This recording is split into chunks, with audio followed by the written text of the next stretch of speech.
sucked off the planet. So he just disappeared, right? Sucked off the planet. Yeah. Yeah. It's always the off-screen conversations that I find way better than the actual podcast. Yeah. So if you're just tuning in, we are in beautiful Las Vegas with my friend, DPP, not DP, of the Vegas Nighthawks, Evan Willsmore. Evan, how are you? I'm great, man. Excited to be here. We're juggling a mic, technical issues, figuring it out, but it's worked out well, here with Pat. Just good time, man. Yeah, I mean, Evan, we always need to be extremely pumped anytime we can take the spring football community or whatever this weird cult we're in and kind of come together on it. But Evan, like how was yesterday? We're recording this. It's currently March 31st. Battlehawks started off, the other Roughnecks, the Renegade Necks. They started their thing. A couple victories, a couple, great plays. Obviously, right now we got the Brahmas and the Defenders going in the background, and then we'll have the next game, and then we'll be at a game together, which will be pretty rad. Yep. Actually meeting people in real life and breaking some news, man. Yeah, no, it was good. Yesterday was good. Came in from the UFL opener. This is definitely going to go down. I think it's one of the busiest weekends I've had in a while. Just doing back-to-back games. First in the UFL and then in the IFL. But yeah, I was over in Dallas or Arlington, if we're being technical here. Yeah, got to make that distinction. I was over there hanging out at Texas Live with Reed and Anthony, and went to the Renegades game at Choctaw.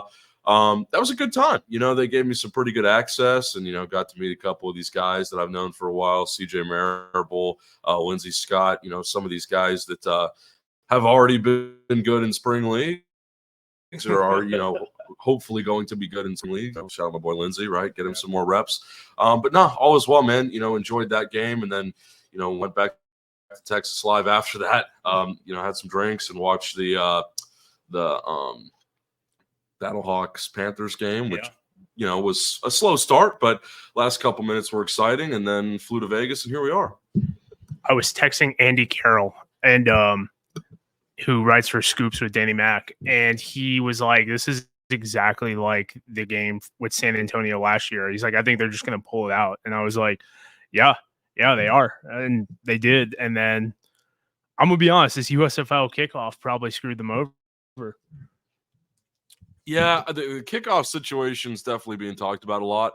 I didn't notice it a ton yesterday, to be honest. I mean, again, I think it's more of the whole idea that the NFL adopted the XFL kickoff. Like, that's been in the news. I think it's all about timing, right? Because I've never been a guy that looks at kickoffs and it's an important part of the game, but it's not like make or break, in my opinion. So I don't know. Special teams, special plays, special players. But I really didn't notice it. I think it's just more of the timing, and I enjoyed the game regardless of what the kickoff situation is. Well, Evan, I think everyone's had you on their show talking about what's happening now. It's Joey Diaz podcast, by the way, the Church of What's Happening Now. But I don't think anyone has actually heard your story, because this isn't the live stream. We're not Pat Restreamo today. We're analyzing and educating who Evan Williams is. Okay, buddy. Okay. That's an inside joke. We're not going to elaborate, but yeah, mic down here. Again, we're juggling, so bear with us. Pat's pointed out, you guys always hear me talking about spring ball or IFL or something. It's always football, and that's great. But this is a good opportunity, for me for people to really get a better understanding of who I am and what I do, and more importantly, where I came from. Because I think my past, if you do the classic Google search of my name, right? Everyone's like, oh, well, Google my name. You can find a lot of recent stuff about me. You can find my stuff about the XFL, the IFL, my LinkedIn, my Twitter. Again, the things where everybody knows me from, but, people won't find, my background or my history. And part of that is because I'm really young. I'm going to start by saying I'm 19. I turn 20 next week. So let's just get that out of the way before we dive too deeply, because, that's the question that gets asked all the time. How old are you? I'm going on 20. I'm sure by the time you're watching this, I'll probably be 20. But yeah, man, I've just been very fortunate, at this age to have a lot of unique experiences. And again, part of that ties into my background away from football, but that's what we're going to dive in today. So, how did you get to this point, man? Like, how did you get to be? And people might shill at a arena ball, but a couple years ago, people were shilling at the USFL, and now everyone thinks that Zach Potter is the greatest thing ever, and he's only like 22, 23, something like that. How did you get there? Tell them about your time at LSU. Tell them about what you've been doing behind the scenes, obviously how we met and everything, and then just kind of fill in the gaps, because everyone might see like, oh, his uncle owns the team, and I'm like, I don't know your family background too well, but I know Bill Foley is not your uncle for the Nighthawks. Actually, I don't have a lot of sporting background in my family. I had a distant relative who played linebacker for the BC Lions up in Canada, and that's about the extent of my football sort of, area in terms of family. But yeah, man, I mean, we got to take it, if we're talking, about how all this football stuff started, that goes back a long way in my mind, but really only a few years, again, because I'm so young. So you kind of gotta, like, I'm gonna talk about things like they're a long time ago, but for the adults watching this, it's gonna be like, well, that was only a couple years ago. Well, to me, that's a third of a lifetime. Yeah. So just keep that in mind. So yeah, man, all of this probably started back, I want to say around 8th grade when I was in middle school. 8th grade was a really fun year. Not going to go into that too much, but like all my friends who watch this will know why. Just had a lot going on in life. Was meeting a lot of people. Like, again, like you feel like you're getting older. Obviously you're still a kid. You don't really know anything. You see that now. But yeah, man, it was around 8th or 9th grade I really started getting into football, and that was because of my friends who I went to school with. And that's why, I'm talking about that a bit here, because, they really kind of brought me around sports. Like 7th grade was the first year that I played flag football, and 8th grade was the second. And that was also my last year of ever playing any kind of organized football, because I went to, again, just kind of more background here, I went to a private school that was grades 7 through 12, now 6 through 12.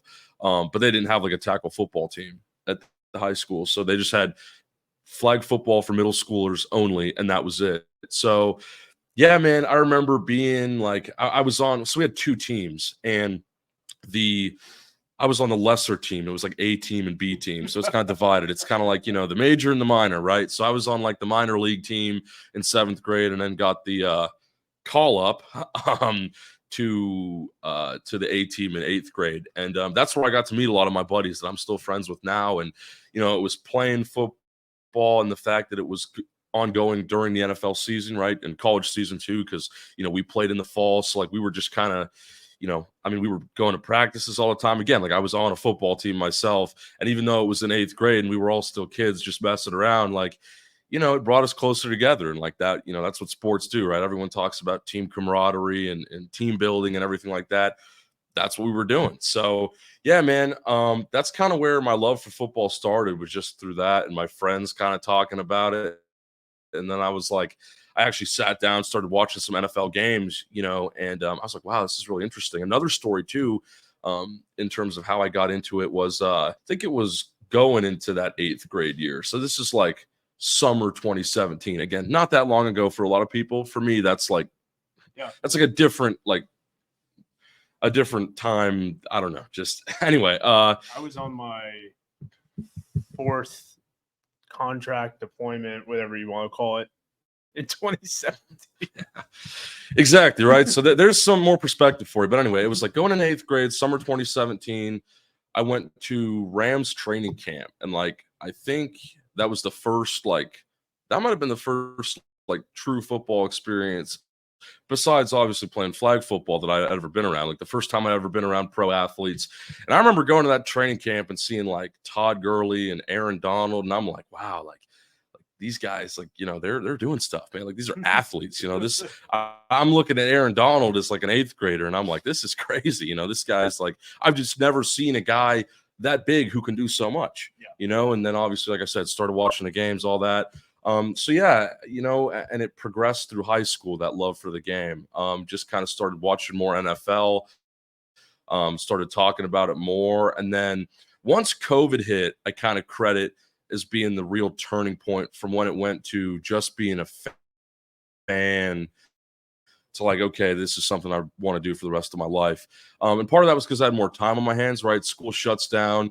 You're kind of like, well, what do I do now? And there wasn't a lot of sports going on at that time. Funny enough, the XFL, which I had just been watching and kind of getting into, shut down at that time as well. And now that I know some guys from that league, it's kind of funny to reflect on that, as it's funny for all of us, I think, in a way. But COVID, I'd say, was around the time when it got more serious. And, I think I've maybe mentioned this to some people before, but the first kind of business related endeavor I did with that was I started a little podcast. Didn't really put it up on any platforms. It was kind of just meant for my friends, but did a couple player interviews. Like I always talk about James Butler being one of the guys that I think really kickstarted my career. I just sent him a DM on Instagram, right? Easy stuff. And he responded, and he was like, hell yeah, man. Like, let's do it. Like, I'd love to come on and, talk some football with you. So we talked XFL. And I think at the time he was getting ready to sign back in the CFL where he is now. He was in BC, and then now he's over in Hamilton. He's been one of the best backs in the league over the past couple of years. So again, that proved to be an investment worthwhile. And he actually had his own podcast too for a bit. I don't think he's doing that anymore, but kicking it with JB. If you're watching this, gotta plug my guy. Linking it. We will. So yeah, I did the James Butler interview. This was all through COVID. The other more personal part about my life that happened during COVID away from sports, and again, still ties into the love for the game, but that was around the time. So in 2019, this was a little bit before COVID. I got diagnosed with Crohn's disease. So for those who don't know what Crohn's disease is, I can't speak. Crohn's disease is, it infects your intestine. Just causes you to go to the bathroom a lot, digestive issues. Not fun stuff to put it lightly. So had to deal with that. Ended up in the hospital a couple times. Again, all before COVID. That was pretty rough. And then during COVID, I was still battling that. And then just me being at home, like doing online school, which ended up going on for a year and a half. Like, that was tough. But again, football was the thing that was always kind of there, keeping me going, keeping me distracted, I think is honestly the right term. And that podcast, again, just starting to talk to players, I was like, you just get deeper and deeper. And I was like, but I still love it. And that was awesome. So did the podcast for a bit. That, went on through, now we're at like junior year of high school. This was like the year I spent an entire year at home pretty much during COVID. I didn't leave the house much. Again, my health wasn't where it needed to be. Was just kind of focused on myself. And then go to senior year of high school. So the summer before my senior year. So this is 2021. That's when I joined News Hub, was that summer. That was like my first, paid gig in sports. I got to pay to write articles, and I'd always been a good writer. I was looking for jobs that summer, and I was like, you know what? Like, why not use a skill that I've already acquired? So, sent an email to, Mark Perry. I think he was looking for writers, and that was CFL News Hub at the time. I should make that clear. I started with CFL again, just like a lot of the guys that I had been interviewing were CFL guys.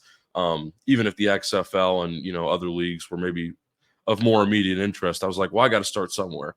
So, got on with Mark, got on with that group. He had me covering Hamilton, and that took up probably the good first half of my senior year of high school. And keep in mind, by this point, my health is a lot better. I had a surgery right before that summer, like 2 months before I took the News Hub job.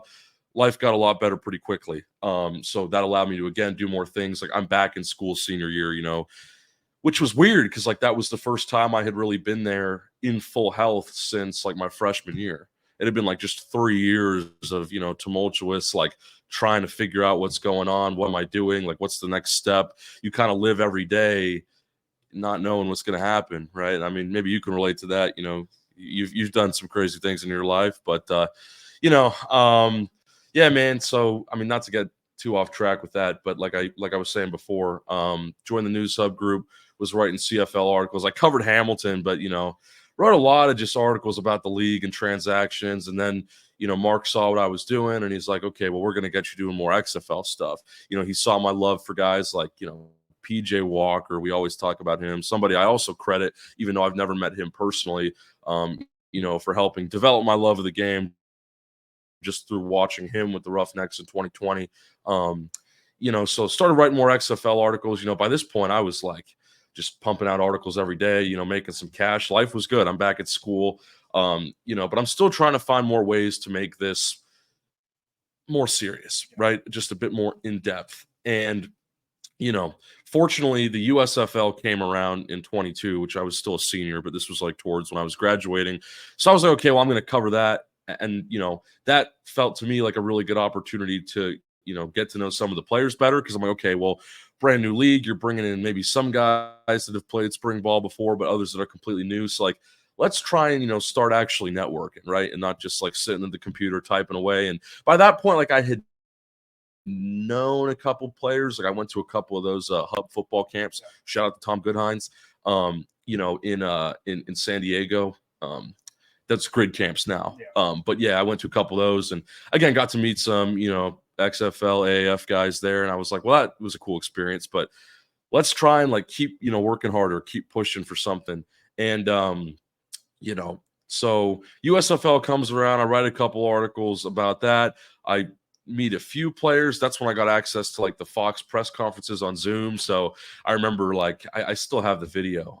I was asking, I think it was Jeff Fisher with the Panthers at the time, and I was like asking him a question. And like again, that's like one of those surreal moments where you're like, wow, like look at me, like I'm 17 years old at the time on a Fox presser with Jeff Fisher, who coached my favorite NFL team, the Rams, for a number of years, and maybe didn't have the most success, but he was around, and actually now he's doing stuff in Nashville with the AFL. So kind of funny how that ties in too. But anyway, so I was doing that. USFL was fun. So then I graduated high school. I'll try and pick it up a bit. I graduated high school. Great parting summer with my friends before we go off to college. And then I go to college. I go to LSU. I'm still there. Went there just, I didn't have no family ties in Louisiana or anything. I just wanted to go to the South. I was like, let's start new. Let's experience something. Like there's a lot of things out here that I think are cool. Louisiana has a great culture. The South in general, like I'm, a 4-hour drive from like all of these great sporting spots, like Mobile, where they have the Senior Bowl, like Houston. I was like, well, Roughneck stuff, and we'll get into that later. So I'm just like, okay, well, this seems like a decent spot. So go to LSU. That first semester, this is like fall 22. So we're getting a bit more recent now. I was scouting for the Hula Bowl, went to a couple of local games, went to UL, Southern, Tulane twice. Tulane was really fun. Yeah. And Tulane's got a lot of guys that are either in the NFL already or going to go in the NFL this year. Like Dorian Williams, Tajay Spears, got to meet all those guys. Michael Pratt's coming out in the draft. They've got another dude. I'm blanking on his name. He's a receiver. Jaquan Jackson, little speedy guy. I was scouting all those players. So yeah, that was fun. Again, another great experience. Like that was like my first time like being credentialed like on the field for. It wasn't a pro game, but it was still a college game. And whether it was G5 or FCS level, I was like, wow. Like again, we're really like within a couple months, like. This is what happens when you put in the work, and it's going to be a common theme as I keep talking. So yeah, scouted for the Hula Bowl down there for a bit. That was fun. And then, transitioned pretty much from that straight into the XFL, and this was like last year, what was that, spring, I guess, like winter, spring. XFL started in February. So went out to Houston for all those games. I'm not going to touch on that part too much because I've elaborated about that on tons of other shows. Again, people know me for my Roughnecks coverage. That's not something that's unknown. But again, I can't not talk about it because that was such a pivotal moment in my life too. Again, being at a pro football game on the sideline, talking to some players. It's funny. We've got the Brahmas game up here right now, and it's like there's some guys on that field that I know personally because of my experience with the Roughnecks. There's some guys in the hotel right now that you know personally too. Shout out to Nick Hawley. Yeah. That was a crazy story. I might tell that later if we got time. But no. So yeah, covered the Roughnecks. That was great.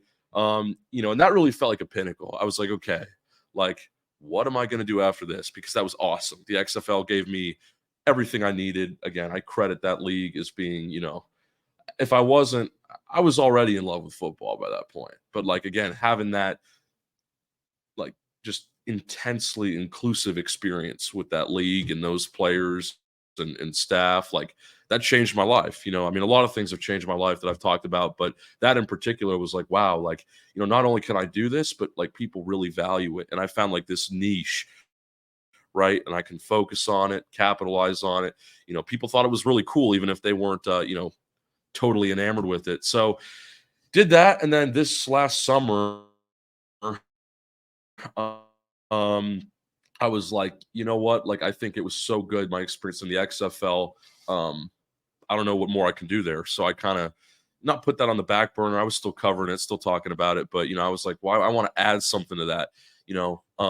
Spoiler, I can't speak, but spoiler alert. The XFL coverage fell by the wayside because, well, the XFL no longer exists. But anyway, yeah. So over the summer, I was like, all right, well, let's start exploring some options where I can be more hands-on with the players. And again, it's fun to be around a team, but actually being employed by a team and being within the organization as an employee, completely different game. So I'm like, let's try and do that, because I think that's something that, again, you want to talk about experience, like that is perfect experience. That's, I think, what would really benefit me, especially at this age, because I really don't know anybody else that's doing it like me. Not to, not to criticize anybody if they are, or like make a competition. I like to be very humble, but like genuinely, I haven't met anybody that's my age in this like specific realm. Anyway, so reached out to a lot of the IFL teams. I looked at some CFL teams, but wasn't really qualified for that. Hopefully, in a couple years, maybe I can make my way up there. That might be a next step or next stop. But yeah, I reached out to a lot of the IFL teams, and a couple teams got back to me. But when Mike Davis in particular got back to me here in Vegas, I thought, looking at the facilities and looking at, some of the guys they had and their track record, and specifically Mike's track record, he had already been up in Canada working personnel and doing some coaching stuff. I was like, well, this seems like a perfect place. So, we had an initial phone call, kind of a little interview, maybe 20 minutes at most. And couple weeks later, I went out to the IFL XFL combine here in Vegas. There was a lot of guys there. I mean, it was most of the league. So did some more networking, got to meet Mike out there. And then a couple days after that, we sealed the deal and got the job. And yeah, now I'm here. So that's kind of a comprehensive review of my life in the past 6 years. I could go deeper, but we're on a bit of a time constraint. So yeah, I mean, we'll get into, you can ask some more questions, and I know we'll probably get into a bit of the more specifics with what I'm doing now. But yeah, I mean, I don't know if I can tell the story any better than what we just went through. So, yeah, I mean, a lot of people who know who you are, know the work you put in and everything on that front. To me, gauging your opinions based off like this fallout, the amount of conversations you've had with players who are just grateful for your opportunity that you're offering versus the entitlement. And right now we don't see them, playing on this screen or the screens yesterday or on your YouTube stream or anything like that. Like, to me, I feel like you've always been an advocate for the players. And I think some of these personal relationships you've had have just changed a lot of people's lives over the last 3-4 years that I've known you. And they even like coming at this from like, I talked to Reed about this the other day. I was like, it's kind of nuts, like to see your growth and maturity and just to like have a small piece of that, like not just myself, but like all of us, seeing you kind of come across like and continuing to grow in your career has meant a lot to see your success for me. And like, not that I live vicariously through you at all, because I think that's an ugly trait, but at the same time, it's like, I'm just, when we got like a comment or two when I posted this, like the amount of people that like were like, oh, that's going to be awesome just to hear him talk and whatnot. So, I mean, for me, man, like you're up there, you're doing it. I mean, I know that's pretty lamest terms to say, but like, what else you want on it? You know what I mean? yeah, man, I mean, I appreciate the kind words. And, for me, it really is all about the people and the relationships. And that's what's so great about, player personnel is I get a chance to kind of forward the opportunity and recruit guys who I think that are really worth something, and I see the potential in them, right? And they can come in and they can have an opportunity that changes their life, because I've had a lot of people and a lot of things that, again, changed my life in a positive way through the game of football. I feel like this job just allows me to kind of repay that favor, but on the deeper level, again, like besides the game, I mean, like, I'm trying to represent a lot of people here. I'm representing, I think, a lot of people my age who are working hard, and trying to figure out what they want to do in life. I mean, my pitch to people all the time, again, especially my age or within my age range, is just like, if you commit the right amount of time to something and you meet the right people, you would be very surprised at how fast you can grow. Like 2 years ago, man, maybe 3 years ago, we'll say 3.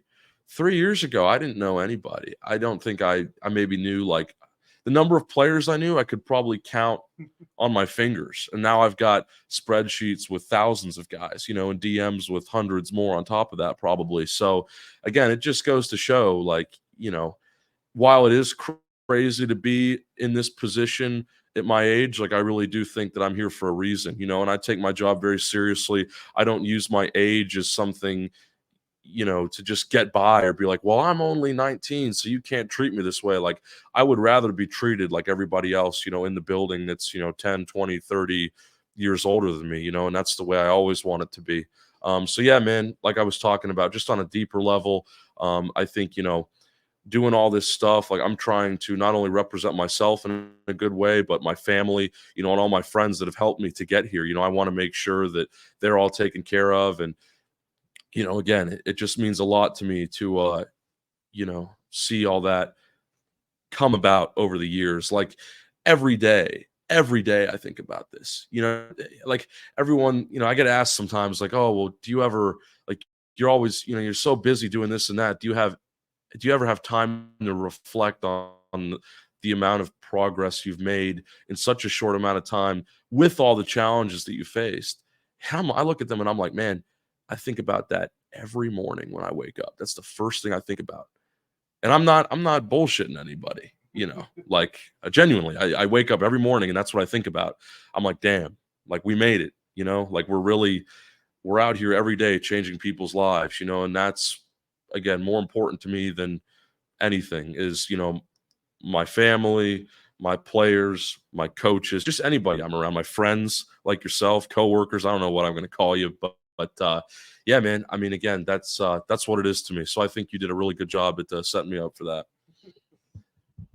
What do you think? And this will probably be our last question because we got a little bit of a drive, but what do you think you want your legacy to be? You kind of hit on it. And what do you want your message to be? I know you're talking about with the family and, just making people proud and how grateful for you are, but to kind of wrap it all in, because now I think a lot of people know how you got here. It wasn't just Bill Foley's nephew. Once again, he's not Bill Foley's nephew, but I think there's always going to be that level of animosity. And I always tell people to ignore that because I think that's BS. Like, if people are trying to hate on you and whatnot, it's just, to me, it says more about them than you 100%. But to wrap it all up, what's your message to your following, your fan base, players may watch this that aren't playing today and yesterday, just to wrap it all up?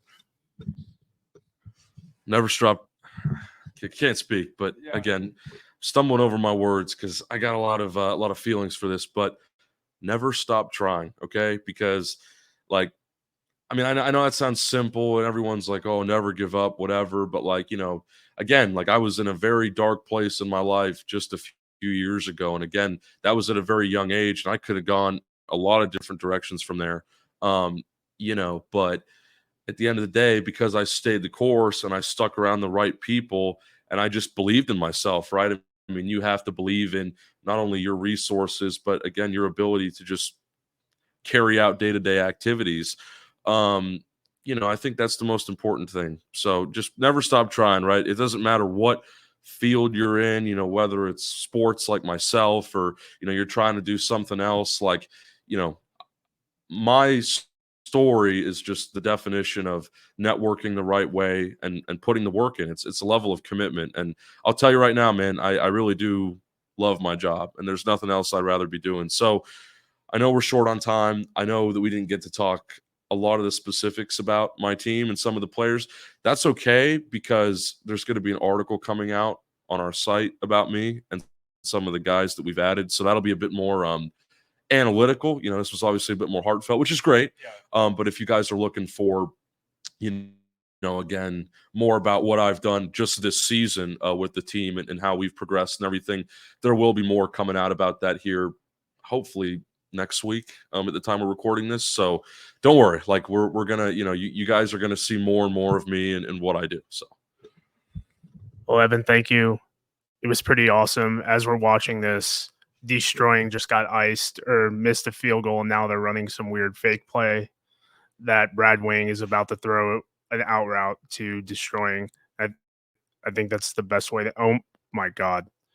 Well, Brad Wing just threw a touchdown to the long snapper. It looks like. what a way to end it. But guys, thank you for coming on. Thank you for Mark Lillibridge losing his damn mind. Alex Millette just called a 50. This is not how I wanted to end this.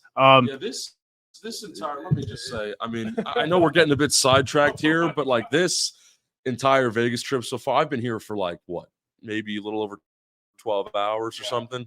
This entire trip has been nuts. Like if we got a couple minutes here, I'll tell you the story. I mean, we're talking about crazy stuff. Just watching this game right now, my boy Alex Millette catching a touchdown from Brad Wing. That's got to be one of the craziest plays I've ever seen. With that being said, last night I came here and we're at the Westgate Hotel right now in Las Vegas. And, I just checked in. I'm getting in the elevator to go up to my room. And there's this guy standing there, waiting in line for the elevator with, his family, two other, I think it was his mom and his sister, girlfriend or something. And I'm like, why does this guy look so familiar? So we get in the elevator and I'm still thinking about it. And we're going up and he's behind me and we stop at a floor and, the door opens and he taps me on the shoulder and he's like, hey man, like this is my floor. Like, I'm kind of standing there in the way. So I'm like, he's got to get out. Right. And like, and then I recognize his voice when he's saying that. And then as I'm going up and I get to the room, I'm like, man, that was Nick Hawley, who played in the XFL last year. For those who don't know, Nick Hawley's kind of been one of these guys that's like stuck around in the spring leagues. He's a free agent right now. He's got a brother, Nate Hawley, who played in the USFL. But like it was crazy because, me and him were like throwing around a football at Roughnecks games during pregame warmups like last year. And here he is. I had no idea he was in Vegas. I had no idea he was staying here. I don't know how I timed that because even if he was here, the odds of me seeing him in this giant hotel are, slim to none still. And we're staying at the same place. So I don't know, man. You want to talk about strange coincidences? I don't know if that's just Vegas or, the world that we live in or, maybe a setup for this interview or something with, again, I was talking about like how many people I know now. Like that's just one of those things. So, yeah.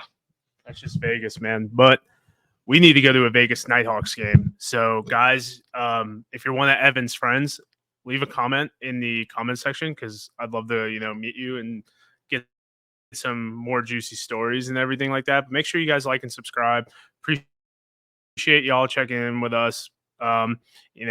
Really appreciate all the growth and whatnot. But, guys, uber appreciative of everything. Evan, you can find him on Twitter, Instagram, at Evan Willsmore. Not Williams, Willsmore. And other than that, guys, have a great day. Happy Easter as we go into the next chapter. Be doing a live stream here and there, while I'm still in Vegas. But thank you, guys. Take it easy.